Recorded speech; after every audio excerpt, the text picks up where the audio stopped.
साथियों नमस्कार। आपका बहुत बहुत स्वागत है फिर से आपके अपने ही YouTube चैनल बदुला जी पर।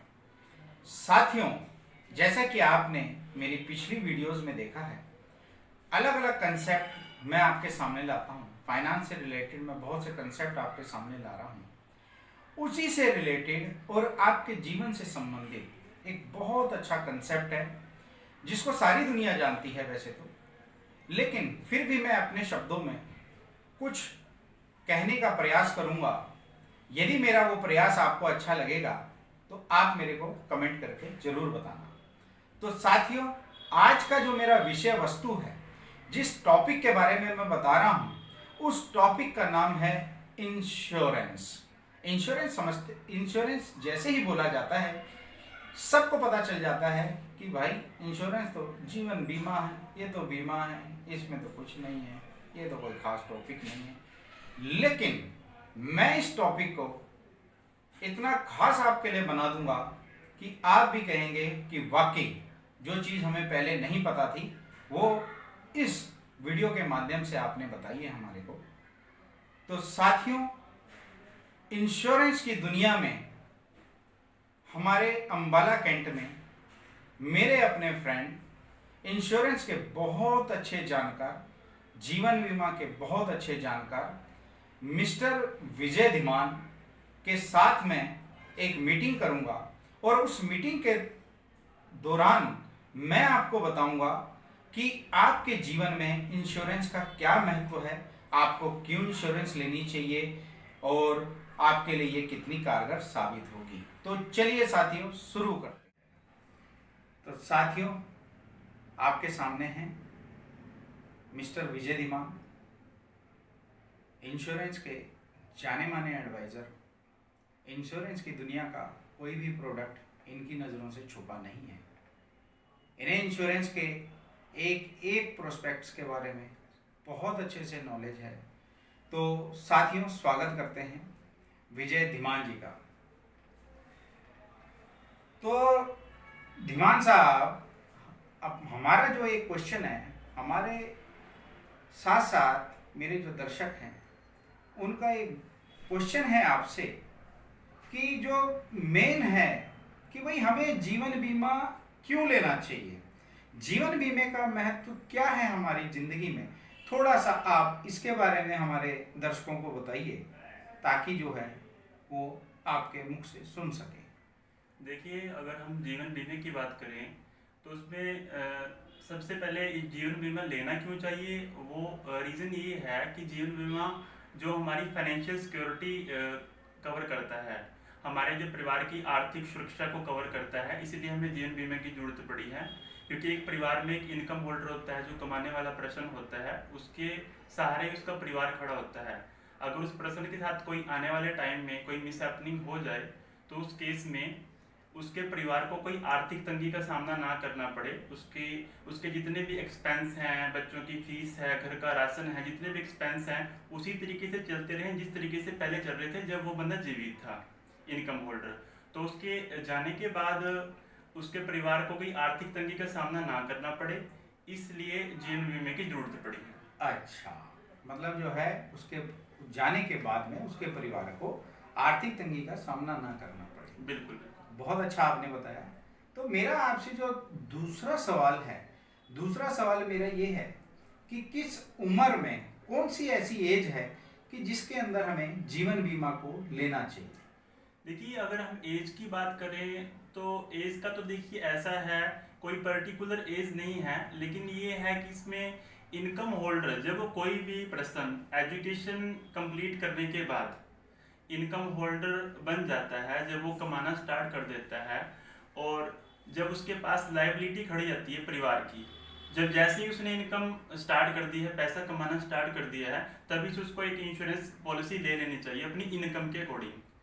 और जब या दूसरा आप ये कह सकते हैं इसमें कि उसकी जब फैमिली, जब उसकी मैरिज हो चुकी है या बच्चे हो चुके हैं, उसके बाद भी वो इंश्योरेंस ले सकता है। सही इसका जवाब ये है कि जैसे उसने इनकम जनरेट करना स्टार्ट किया तभी से उसको इंश्योरेंस ले लेना चाहिए। वैसे आमतौर पे 18 साल की एज से इंश्योरेंस हम करते हैं लोगों का। अच्छा, मतलब आपके कहने का मतलब ये है कि जैसे ही कोई अपनी सर्विस अपनी ड्यूटी पे लगता है या उसकी कहीं भी सर्विस लगती है, उसको इंश्योरेंस जरूर ले लेना चाहिए उस टाइम पे। बिल्कुल, जैसे ही उसकी इनकम स्टार्ट हुई है तभी उसको एक इंश्योरेंस पॉलिसी ले लेनी चाहिए अपनी इनकम के अकॉर्डिंग। अच्छा, ठीक है।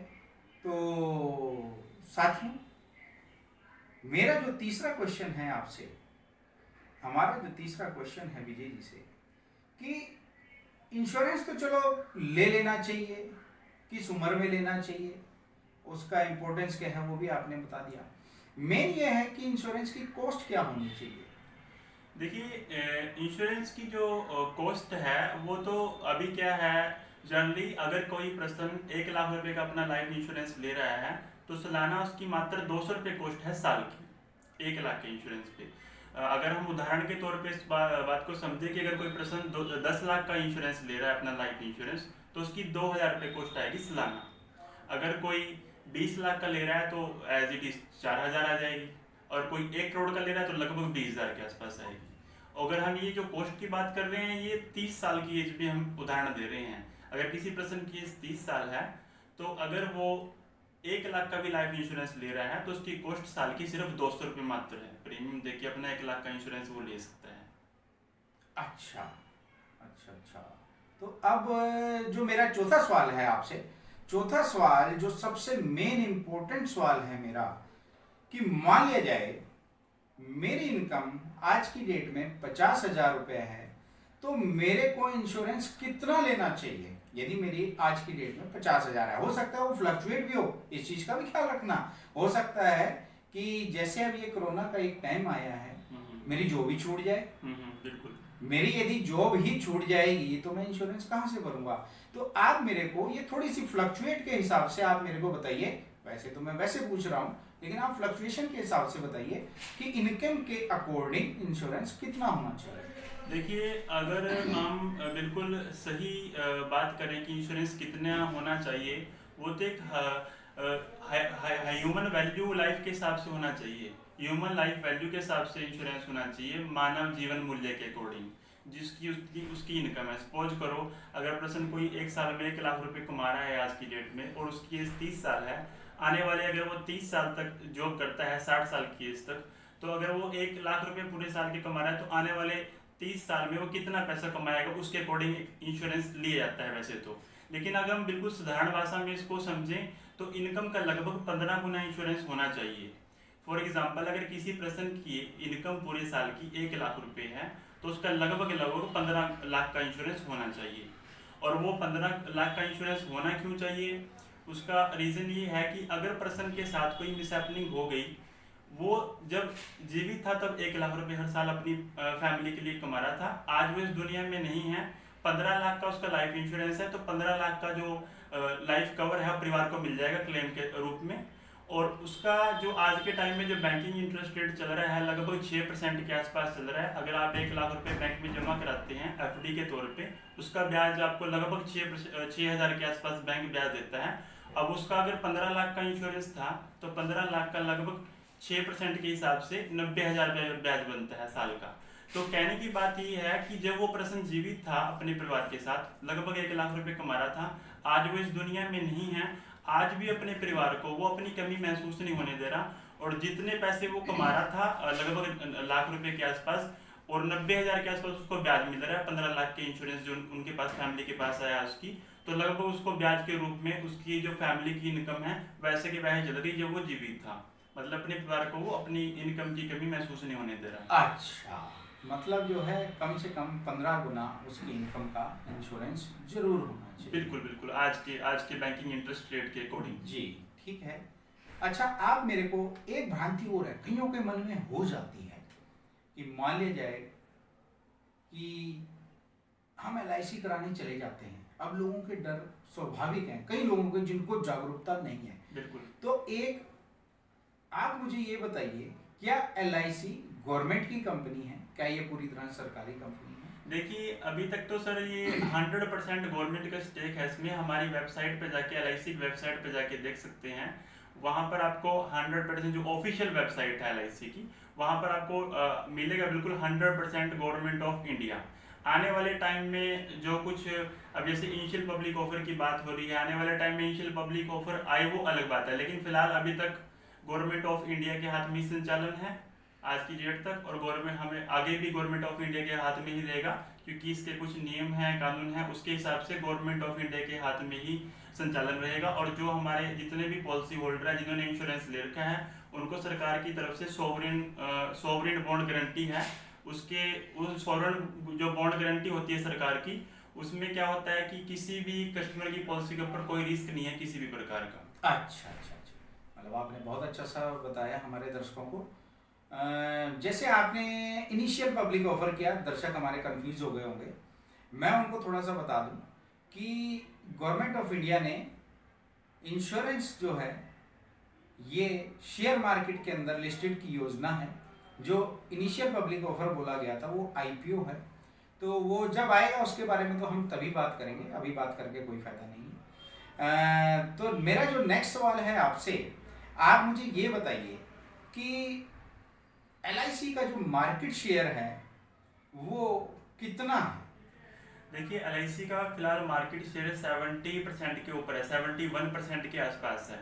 70% का मतलब है कि अगर इंडिया के अंदर 100 लोगों की लाइफ इंश्योरेंस पॉलिसी हो रही है, तो 100 लोगों में से 70 लाइफ इंश्योरेंस पॉलिसी एलआईसी कर रही है, और जो बाकी की बची 30 पॉलिसी हैं वो अदर जो प्राइवेट इंश्योरेंस कंपनी हैं, जैसे रिलायंस लाइफ इंश्योरेंस कंपनी होगी, आईडीएफसी लाइफ इंश्योरेंस कंपनी होगी, एलआईसी के अलावा 23 लाइफ इंश्योरेंस कंपनी और हैं, 30 पॉलिसी वो कर रही है। एलआईसी 70% मतलब 70% मार्केट शेयर 70 पॉलिसी कर रही है। मतलब एलआईसी का सबसे बड़ा मार्केट शेयर एलआईसी का ही है, मतलब एलआईसी पे लोगों को पूर्ण रूप से भरोसा करना चाहिए।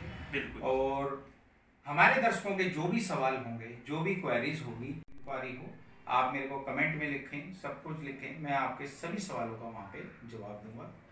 साथियों नमस्कार। कि आपने हमारी मीटिंग के दौरान सुना, हमने एलआईसी पे अपनी तरफ से जितनी हमारी रिसर्च है उसके बारे में बताने का बहुत अच्छा सा एक प्रयास किया है, एक सार्थक प्रयास किया है। एलआईसी के अंदर अभी हमने आपको कोई पॉलिसीज़ नहीं बताई हैं, उसके अकॉर्डिंग हमने आपको कुछ नहीं बताया है इसके अंदर में, लेकिन एलआईसी का जो इम्पोर्टेंस है, जो एडवांटेज है, क्यों लेनी चाहिए, कितनी लेनी चाहिए, ये एक मेन चीज़ है जो लोग किसी को नहीं बताते हैं। केवल क्या करते हैं कि आपको पॉलिसियाँ चिपका जाते हैं, मैं इसी भाषा में बोलूँगा, केवल पॉलिसियाँ चिपका जाते हैं। महत्व क्या है ये अभी बताया गया है आपको। कितने टाइप्स की पॉलिसीज होती हैं वो हम अपने नेक्स्ट एपिसोड में बताएंगे आपको। जब मैं इसका पार्ट 2 बनाऊंगा उसको और अच्छे से एलोबरेट करूंगा। आपका कोई भी कमेंट हो, यदि आप चाहते हैं किसी भी चीज़ की कोई इंक्वायरी हो आपके मन में, आप मेरे को कमेंट बॉक्स में लिखना। तो साथियों ठीक है, फिर से एक नेक्स्ट वीडियो में आपसे फिर से मुलाकात होगी, लेकिन वही याद रखना, बार बार बोलना पड़ता है, भूलना नहीं साथियों। मेरे चैनल को आप लाइक करें, शेयर करें और सब्सक्राइब करें, और बेल आइकन को जरूर दबाएं ताकि जो भी नेक्स्ट न्यू वीडियो मैं बनाऊंगा वो आप तक शीघ्र से शीघ्र पहुंच जाए। साथियों नमस्कार।